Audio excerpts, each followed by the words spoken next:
பாலசுப்பிரமணியர் அருளால் ஆன்மீக அன்பர்கள், நேயர்கள், ஜோதிட அன்பர்கள் அனைவருக்கும் அன்பான வணக்கங்கள். நான் உங்கள் வாழ்க வளமுடன் ஜோதிடர் ஸ்ரீ குரு சுந்தரவடிவேல். இப்போ பார்த்தீங்கன்னா 2025 நடக்க இருக்கிற தமிழ் புத்தாண்டு எப்படி இருக்குது, என்னென்ன விசேஷங்கள் இருக்குது, ஒவ்வொரு ராசிக்கும் எப்படி இருக்கும், என்ன செய்யலாம், என்ன செய்யக்கூடாது, என்ன விதமான வழிபாடுகள் செய்யணும், ஒவ்வொரு நட்சத்திரங்களுக்கும் என்ன விதமான பலன்கள் இருக்குது, இந்த ஆண்டு முழுவதும் இருக்கக்கூடிய கிரக பெயர்ச்சிகளால் ஏற்படக்கூடிய மாற்றங்கள் என்ன, வளர்ச்சி எப்படி இருக்கும், குடும்ப வாழ்க்கை எப்படி இருக்கும், சுப நிகழ்ச்சிகள் எப்படி இருக்கும், வீடு, வண்டி, வாகனம் மற்றும் அசையும் மற்றும் அசையா சொத்துக்கள் யாருக்கு அமையும், குழந்தை பாக்கியம் யாருக்கு கிடைக்கும் அப்படிங்கும் பல்வேறு விஷயங்களை பற்றி இந்த ஒரு வருடம் இருக்கக்கூடிய மொத்த பலனையும் நம்ம இந்த வீடியோ மூலமாக பார்க்க இருக்கிறோம். இப்போ இந்த விசுவாவசு வருடம் தமிழ் புத்தாண்டுகளில் 60 வருடங்களில் 39வது வருடம் தான் இந்த வருடம். இந்த வருடம் இந்த ஆண்டு பிறக்குது. இந்த வருடத்தில் பிறக்கும் குழந்தைகள் தைரியமாக குழந்தைகளாகவும், எல்லோரையும் அனுசரித்து தெரியக்கூடிய குழந்தைகளாகவும், பண்புள்ள குழந்தைகளாகவும், அது மட்டும் இல்லாமல் தர்ம காரியங்கள், புண்ணிய காரியங்கள் ஈடுபடக்கூடிய குழந்தைகளாகவும் பிறப்பார்கள் அப்படிங்கிறது சித்தர் பாடல்களில் உள்ள ஒரு அமைப்பு. அது மட்டும் இல்லாமல் தன் மகனை சான்றோன் என கேட்ட தாய் அப்படிங்கிறது மாதிரி அந்த குழந்தைகள் பெற்றோருக்கு பெருமை சேர்ப்பார்கள் அப்படிங்கிற ஒரு விஷயமும் இருக்குது. இப்போ இந்த வருடத்தில் இந்த வருட பிறப்பின் அடிப்படையில் சூரியன் அப்படிங்கிற ஒரு ராஜாவாகவும் மந்திரியாகவும் இருக்கிறதுனால அரசியல் மாற்றங்கள், அதிகாரம் சார்ந்த மாற்றங்கள் அப்படிங்கிற ஒரு விஷயம் நடக்க இருக்குது. அதையும் தாண்டி மழை பொழிவு அப்படிங்கிறது ரொம்ப அதீதமாக இருக்குது. விவசாயம் செழிக்கும், தானிய உற்பத்திகள் அதிகரிக்கும். அடுத்து பார்த்தீங்கன்னா மக்கள் செழிப்பமடைவார்கள். வருமானத்தை விட செலவு கம்மியாக இருக்கும், சேமிப்பு அதிகரிக்கும், தங்கம், வெள்ளி, ஆபரணங்கள் வாங்கக்கூடிய தன்மை ஏற்படுது. அது இல்லாமல் பார்த்தீங்கன்னா இந்த காலகட்டத்தில் பசுக்கள் உற்பத்தி அப்படிங்கிற ஒரு விஷயம் ரொம்ப நல்லா இருக்குது. அடுத்து பார்த்தீங்கன்னா மக்கள் மீது வரி அப்படிங்கிற ஒரு விஷயம் அதிகரிக்கக்கூடிய சூழ்நிலை அப்படிங்கிறதும் இருக்குது. ஆக மொத்தத்தில் இந்த விசுவாவசு வருடம் அப்படிங்கிறது மற்ற வருடங்களை விட இந்த வருடத்தில் மக்களின் வளர்ச்சி அப்படிங்கிறது நல்லா இருக்கு. திரைப்படத்துறை ரொம்ப நல்லா இருக்கு. பெண்களுக்கான வளர்ச்சி, பெண்களுக்கான திட்டங்கள் அப்படிங்கிற ஒரு விஷயத்தை அரசாங்கங்கள் அதற்கான முக்கியத்துவம் கொடுக்க இருக்கிறாங்க. அந்த வகையில் அவங்களோட தனி முன்னேற்றம் அப்படிங்கிறது இந்த காலகட்டத்தில், இந்த வருடத்தில் ரொம்ப அதிகமாக இருக்கக்கூடிய அமைப்பு இருக்கு. குறிப்பாக எல்லார் குடும்பங்களிலும் சுப நிகழ்ச்சிகள் நடக்கக்கூடிய ஒரு தன்மை, திருமண பாக்கியங்கள் கைகூடக்கூடிய ஒரு அமைப்பு, குழந்தை பாக்கியங்கள் கிடைக்கக்கூடிய அமைப்பு, கோவில் வழிபாடுகள், தர்ம காரியங்கள், புண்ணிய காரியங்களில் மக்கள் ஈடுபடக்கூடிய ஒரு தன்மை அப்படிங்கிறதெல்லாம் ரொம்ப மிக சிறப்பாக இருக்கக்கூடிய இந்த விசுவாவசு வருடத்தில் உங்கள் ராசிக்கு எப்படி இருக்கும் அப்படிங்கிறத இப்ப பார்ப்போம்.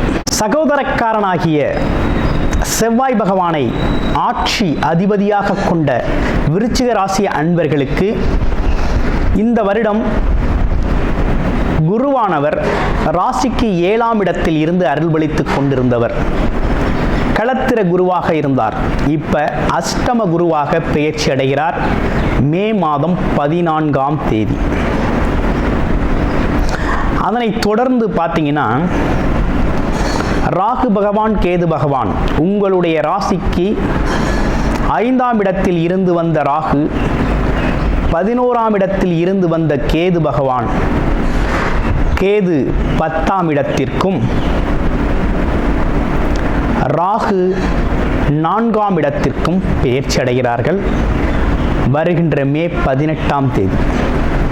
இதனைத் தொடர்ந்து இவ்வருடம் முழுவதுமே சனி பகவான் அப்படிங்கிறவர் 5ஆம் இடத்தில் சஞ்சாரம் செய்து அருள்பளிக்க இருக்கிறார். இப்படிப்பட்ட கிரக மாற்றங்களால், கிரக பெயர்ச்சிகளால் உங்களுடைய வாழ்க்கையில் இந்த வருஷம் எப்படி இருக்க போகுது அப்படின்னு பார்க்கல, முதல் விஷயம் என்னன்னா, தொழில் சார்ந்த முதலீடுகளை செய்கிறதுல கூடுதல் கவனம் எடுத்துக்கணும் அப்படிங்கிறது ரொம்ப முக்கியம். கூடுதல் கவனம் எடுத்துக்கணும். தொழில் சார்ந்த முதலீடுகள் செய்கிறது கூடுதல் கவனம் தேவை. ஆலோசனையின் பேரில் செஞ்சுக்க. அடுத்து, உத்தியோகத்தில் இருப்பவர்களுக்கு தேவையில்லாத எதிர்பார்க்காத இடமாற்றங்கள் ஏற்படக்கூடிய அமைப்புகள் உருவாகக்கூடிய சூழ்நிலை இருக்குது. அஷ்டம குரு. அடுத்து, மாணவர்கள் அப்படின்னு எடுத்துக்கிட்டோம்னா கொஞ்சம் கவனமாக படித்தாதான் இந்த காலகட்டத்தில் படிப்பு சார்ந்த விஷயத்தில் ஒரு முன்னேற்றம் அடையலாம். அதே நேரத்தில் இளங்கலை பட்டம் படித்தவர்கள் வேலைக்கு செல்வதை விட இந்த வருடத்தில் மேற்படிப்பு படிப்பது மிகவும் சிறப்பாக இருக்குது விருச்சிக ராசி அன்பர்களுக்கு. அடுத்து, தனியார் துறையில் வேலை செய்பவர்களுக்கு வேலை வாய்ப்புகள், வேலையில் இருக்கக்கூடிய நெருக்கடிகள் சம்பந்தமாக வேலையை விட்டுட்டு வேறொரு வேலை தேடிக்குவோம் அப்படின்னு முடிவெடுக்காம, வேலையில் இருக்கும்போதே இன்னொரு வேலையை தேர்வு செய்து அந்த வேலையை தேர்வு செய்த பிறகு நீங்கள் இருக்கிற வேலையை விடணும். அப்படின்னா என்னன்னா, அவசரப்பட்டு வேலையை விட்டுட்டு வேலை தேடக்கூடாது. வேலையை கன்ஃபர்மேஷன் லெட்டர் வாங்கிக்கிட்டு தான் நீங்கள் இருக்கிற வேலையை விடணும். ஏன்னா அவ்வளவு கவனம் தேவைப்படுகிறது வேலை தொழில் சம்பந்தப்பட்ட விஷயத்தில் இந்த வருடம். சரி, ஓகே. அடுத்து வேற என்ன விசேஷங்கள் இருக்குது அப்படின்னு பார்த்தோம்னா, திருமண சுபகாரியங்கள், குடும்ப நிகழ்ச்சிகள்லாம் எப்படி இருக்கும் அப்படின்னு பார்க்குறோம். அப்படி பார்க்கையில் உங்களுக்கு குருபலம் இல்லை அப்படின்னாலும் உங்களுக்கு 2ஆம் இடத்தை குரு பார்க்குறார் ஃபஸ்ட்டு. அடுத்து, உங்களுக்கு திருமண வரனுக்கு குருபலம் இருக்குது அப்படின்னா தாராளமாக திருமண ஏற்பாடுகளும் திருமண சுப நிகழ்ச்சிகளும் தாராளமாக செய்யலாம்.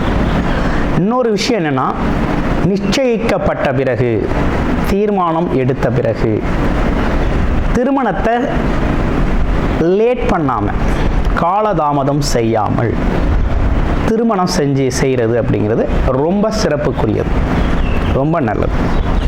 சரி, வேறு என்ன சிறப்புகள் இந்த வருடம் உங்களுக்கு இருக்குது அப்படின்னு எடுத்துக்கிட்டோம்னா, அடிப்படையாக என்ன விஷயம்னா,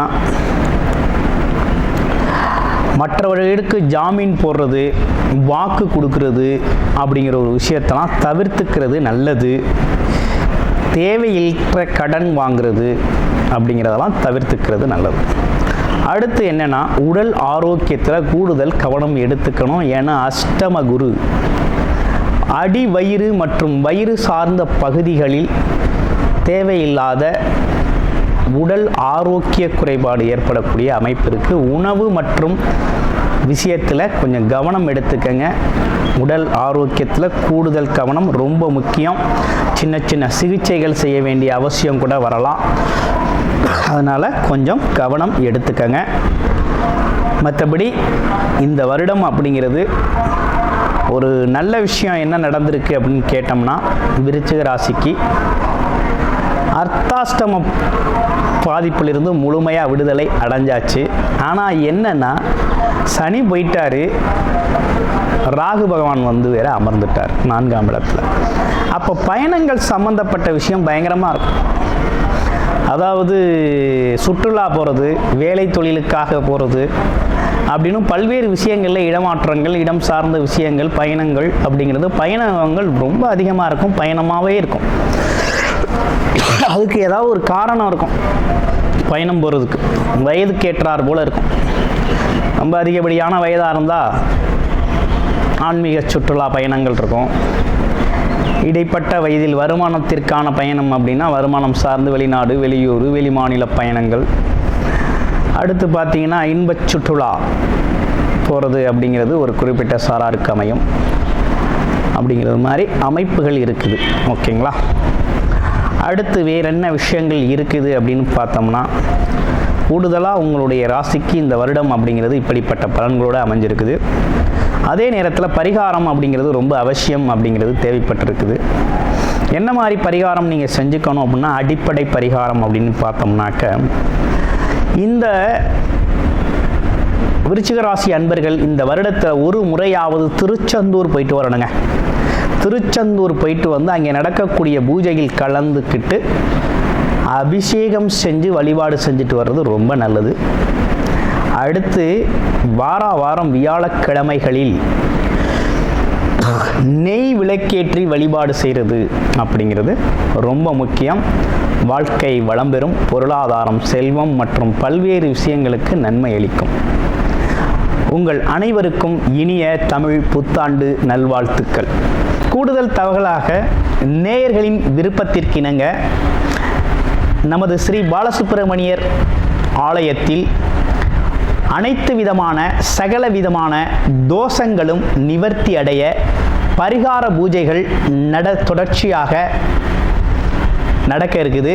அது மட்டும் இல்லாமல் திருமண தடை, குழந்தையின்மை, தொழில் முன்னேற்றம், வேலை வாய்ப்பு கிடைத்தல், ராகு கேது தோஷங்கள் நிவர்த்தி அடைய, குலதெய்வ அருள் கிடைக்க, கடன் பிரச்சனை தீர, வாழ்வில் பணம், பொருள், செல்வாக்கு அதிகரிக்க, இப்படிப்பட்ட விஷயங்களுக்காக பல்வேறு விதமான சகல பிரச்சனைகளுக்கும் தீர்வு கிடைக்கும் வகையில் பரிகார பூஜைகள் நமது ஸ்ரீ பாலசுப்பிரமணியர் ஆலயத்தில் நேயர்களின் விருப்பத்தின் பேரில் தொடர்ச்சியாக நடக்கிறதுக்கு.